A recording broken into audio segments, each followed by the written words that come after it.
Assalamualaikum warahmatullahi wabarakatuh.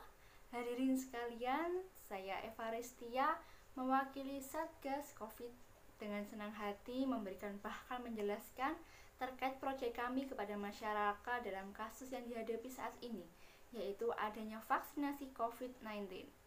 Dalam beberapa menit ke depan saya akan memaparkan 6 poin tersebut.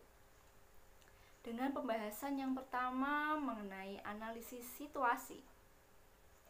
Bahkan pada masa pandemi COVID-19 yang terjadi saat ini, pelayanan esensial tak menjadi prioritas untuk dilaksanakan. Saat ini masih terdapat banyak kasus baru positif corona. Rekor terbaru mencapai 10.617 pasien. Angka tersebut membuat total kasus positif di Indonesia menjadi 808.340 kasus. Satgas COVID-19 melaporkan penambahan angka kesembuhan sebanyak 7.446, membuat total kesembuhan mencapai 666.883. Pandemi COVID-19 yang masih melanda Indonesia memerlukan penanganan lanjutan di tahun 2021 ini, khususnya secara aktif mendorong penegakan protokol kesehatan dan kesiapan masyarakat untuk melakukan vaksinasi. Satgas juga memberikan laporan sebanyak 66.619 spesimen yang diperiksa dalam laporan tersebut. Sementara itu, jumlah suspek berada di angka 69.121 orang. Pemerintah Indonesia tengah menyiapkan rencana vaksinasi yang akan dimulai pada pertengahan Januari. Vaksin yang digunakan dalam gelombang pertama adalah vaksin asal Cina, yaitu Sinovac. Diperlukan komunikasi publik untuk memberikan informasi, mengedukasi, dan mempersuasi publik agar mematuhi protokol kesehatan dan bersedia divaksin saat vaksin sudah siap. Bersamaan dengan rencana vaksinasi, pemerintah juga akan kembali memberlakukan pembatasan sosial berskala besar atau PSBB yang lebih ketat di Jawa dan Bali sepanjang 11-25 Januari 2021 ini. PSBB yang lebih ketat itu disebut dengan pemberlakuan pembatasan kegiatan masyarakat atau PPKM. Dan pembahasan selanjutnya yaitu terkait objektif dan goals. Dalam hal ini memerlukan gerakan yang mengarah pada publik agar masyarakat mengetahui pentingnya vaksin dalam keadaan saat ini. Karena kebijakan vaksinasi COVID-19 terbilang masih sangat krusial dan untuk sebagian besar masyarakat belum mengetahui, sehingga berpotensi bersikap ceroboh. Pasti memerlukan beberapa cara yang seharusnya dapat direalisasikan atau dilakukan demi meningkatkan kepatuhan publik dalam menerapkan protokol kesehatan, mengedukasi publik mengenai pentingnya keamanan dan efektivitas dari vaksinasi tersebut. Kemudian berusaha untuk memberikan keyakinan kepada publik mengenai pentingnya penerapan protokol kesehatan dan kesediaan vaksinasi.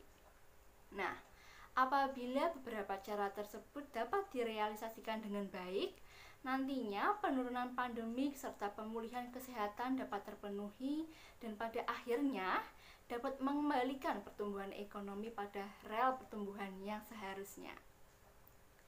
Dan selanjutnya yaitu target audiens. Target audiens yang dituju pada topik ini ialah kelompok prioritas penerima vaksin termasuk tenaga kesehatan seperti dokter, perawat, dan kemudian tenaga penunjang yang bekerja di fasilitas kesehatan, TNI maupun Polri. Kemudian kelompok pekerja termasuk pedagang pasar, pelayan toko maupun pramuniaga, pekerja di sektor-sektor perusahaan industri, serta administrator pemerintah yang memberikan pelayanan publik. Dan selanjutnya yaitu key message. Banyak hal yang harus disampaikan untuk poin ini adalah di mana kita sebagai warga Indonesia yang ingin meminimalisir angka pasien COVID-19 harus dimulai dari diri sendiri dulu dan mengajak kepada lingkungan sekitar kita untuk mematuhi protokol kesehatan, menjaga kebersihan tubuh terutama pada tangan, dan pentingnya asupan gizi. Dengan sekarang adanya vaksin yang sudah mendarat di Indonesia, karena keamanan dalam pembuatan vaksin tersebut harus menjadi nomor 1. maka ada hal baru yang harus diedukasi kembali dengan cara yang berbeda dan tentunya dilengkapi wawasan seputar isu vaksinasi dengan tayangan modern dan menarik. Maka dari itu perlu saya katakan, aku dan kamu mari beri perubahan, jangan baperan tapi berperan. Maksud dari perubahan adalah ayolah patuhi protokol kesehatan dan pakai masker, jaga jarak, siap vaksin dan nantinya. Konteks kata berperan di sini bukan hanya untuk diri sendiri lagi, tapi kita mengajak lingkungan sekitar kita untuk mematuhi protokol kesehatan dan saling beri bantuan untuk Indonesia yang lebih baik.